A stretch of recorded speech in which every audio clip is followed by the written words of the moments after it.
I think, Tiki, we both know this is an obvious statement that the Giants have to win on Sunday. Oh, man. They have to win on Sunday. We're must-win again already? Yes. Must-win week 2. Yes. Wait, first of all, we were must-win week 1 because it was the Dallas Cowboys, and we're trying to catch up to the Dallas Cowboys. Now it's must-win week 2. Correct. Because they lost so poorly in week 1. Well, now, you agree with that, though, right? They can't lose to the Cardinals. If they lose to the Cardinals, the season's going to spiral out of control. You know that. Despite my incredulous response to you, you are absolutely correct. Of course. And it's really only because of who they're playing, right? We know that the schedule, because we talked about this the entire offseason, the Giants' schedule is going to be harder. They were a playoff team, and they have a tough division, as we've already found out. The Eagles they won, they're 2-0 now, and the Cowboys destroyed them. So the division is tough. And they play the AFC East, which has some good teams. They play the West, which has some good teams. The Giants cannot afford to lose to a team that's supposed to be a cellar dweller. And so, yes, it's too early to actually say that week 2 is a must-win, but it is a must-win for this Giants team. I don't think as a football fan in this town we ever all agree on something. I think we all agree on that. Like, they have to beat the Arizona Cardinals, and it's partially because of what you said. When you look at the schedule, when you look how ugly things could get on a short week against San Francisco, and because we expect Arizona to be one of the worst teams in the NFL, they have to win. So I think we all accept that. The question I have, and this is for the individual, this is for you as a Giant legend, this is for Sean as a super fan, this is for Loogie, and this is for every damn person listening. I think the Giant fan came into the season with a sense of confidence. Maybe that confidence varied. Maybe it was an 8-9 win confidence. Maybe it was a 10-11 win confidence. All I know is when I said they'd win 6 games, I got hate mail like my name is Sean Morash. And you had a lot of confidence throwing that 6-win number out there with confidence. I did. My question to the Giant fan is, it's only 1 week, but a lot has changed in 1 week. Yes. You got your tuchus handed to you by the Dallas Cowboys. Your left tackle is banged up. It sounds like he's going to play, but he may not, and he's banged up. Darren Waller is banged up. Plus, you had to watch that performance on Sunday night. Yeah. So the question I have for everybody is, we all know they have to win. The question is, are you confident they're going to win? Well, I am still confident. I think there was an anomaly in week 1. You don't see a team get blown out that way unless things are really off the rails. And they got off the rails quickly because of a blocked field goal that was returned for a touchdown, a tipped or, a Saquon non-completion that got tipped and returned for a touchdown. So you're down 2 scores before you even blink an eye, and then all of a sudden you get out of your game plan. And the challenge, and this is why coaching became part of the criticism, before, we stopped talking about the Giants because of the Jets issues with Aaron Rodgers. The coaching was a big part of what went wrong, because you knew coming into this season that Andrew Thomas is a great left tackle. You had no idea what the rest of the offensive line was going to look like. Rookie center, you got Evan Neal, who had a rough rookie season. You got Mark Lewinsky, who's, is a journeyman right guard. You throw those guys out there and you let them basically sit on islands. And even after the failures that happened in the first quarter or second quarter, you still kept doing the same stuff. So it was only a matter of time before this game got out of hand, as it ultimately did. Now, it's hard to find positives in the Giants game, but you go look for positives. You go look at the tape. You look at the first drive. What'd you find? What'd you find the first drive? I'm serious. What you found?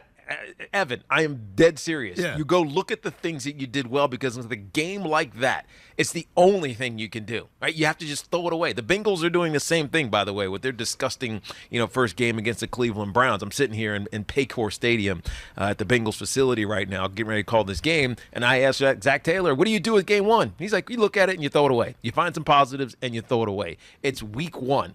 Now, they ran the ball effectively. We know they can do that. They can do that probably against any team. They did it almost at will last year. So we know that they can do that. And then you got to still believe, at least I do, still believe that Daniel Jones is going to keep evolving into this quarterback. There's not proof from week 1, but you know what you saw last year, and you can't let week 1 cloud your vision, your confidence, your hope in who he's going to become. To the Giant fan out there right now, it's only 1 game. It was a really, really, really, really bad game.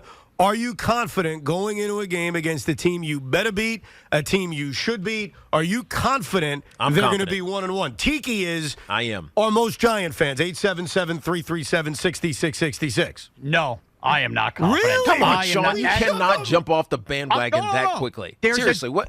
Tiki, it's not jumping off the bandwagon. You name your kids after Giants. You name your kids after Giants. Bro. And you're jumping off the bandwagon because they had a bad week? What's That's wrong not with jumping you? off the bandwagon. Everything that we thought about this Giant team is still in front of him. But for this week, am I confident?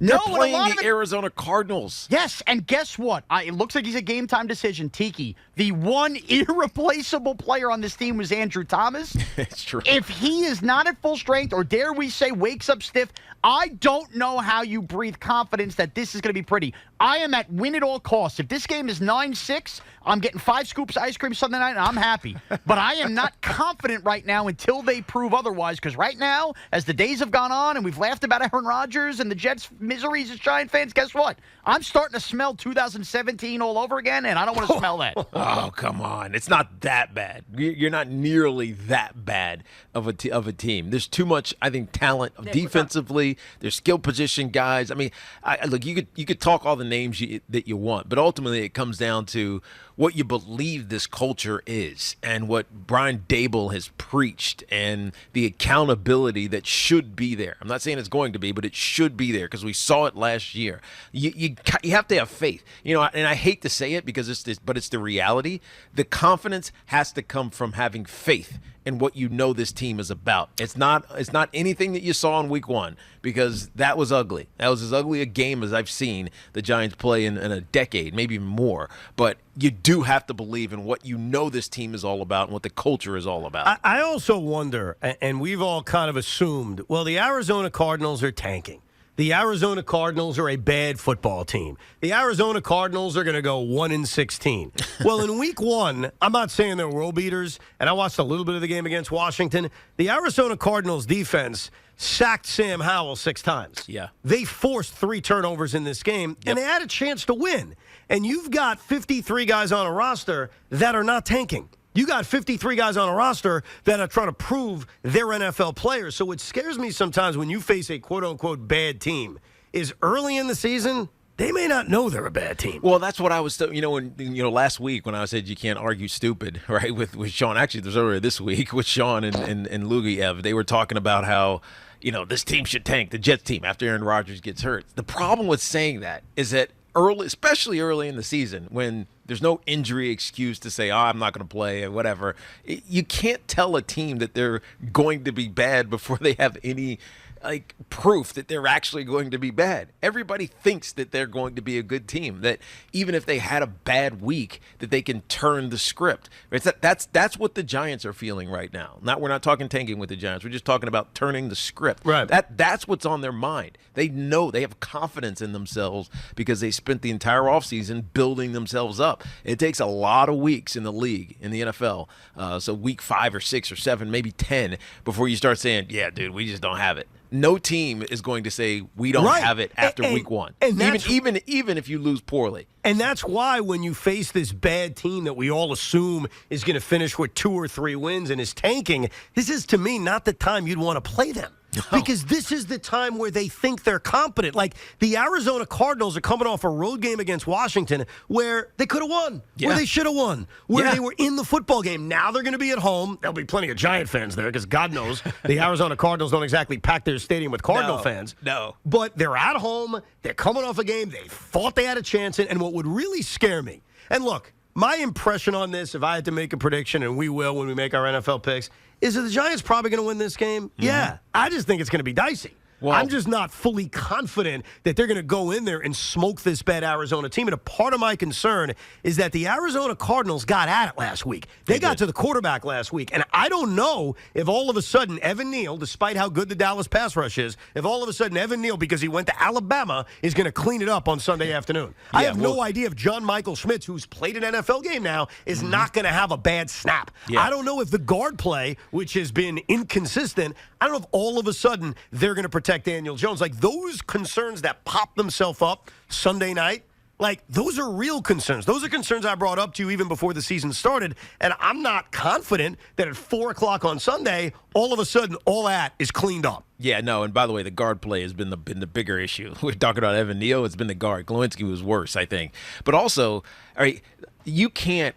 I know we as fans can look at the Arizona Cardinals and say, team's not going anywhere. You know, what are they playing for? But they are playing for stuff. Joshua Dobbs, who's 28 years old, kind of has an intermittent career so far he completed 70% of his passes. He was 21 to 30. Now, it wasn't anything special. It was mostly dinking and dunking, but he didn't make any mistakes. Right? They had a running game in James Conner who averaged 4.5 yards a carry. Right? So they're going to play good. You know what their MO is? This is Jonathan Gannon. Right? This is the Philadelphia Eagles mindset from a year ago. We're going to play smart football. We're going to limit the exposure for mistakes for our quarterback and Joshua Dobbs, not dissimilar to how they handled Jalen Hurts earlier in the season until he really started to build himself. And then we're just going to run the ball and play, and so it's actually a smooth game plan for a team that everybody thinks is going to struggle, which makes it a little bit precarious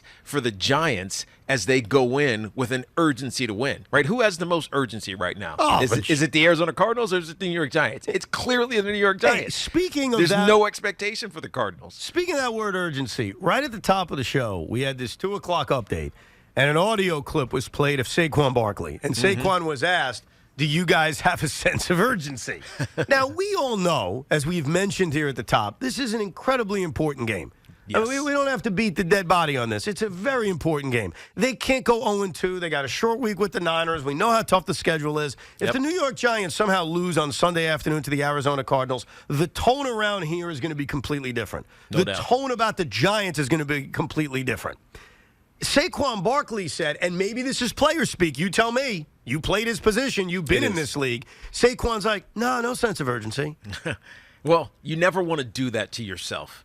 You never want to go into a week or game saying everything rides on this. Now, maybe you do that at the end of the season, right? You're in a playoff type situation. You're playing whatever the last game of the season is. I don't have it in front of me for the Giants, and you have to win that Eagles. game. Yeah, exactly. So then that game, that week is full of urgency.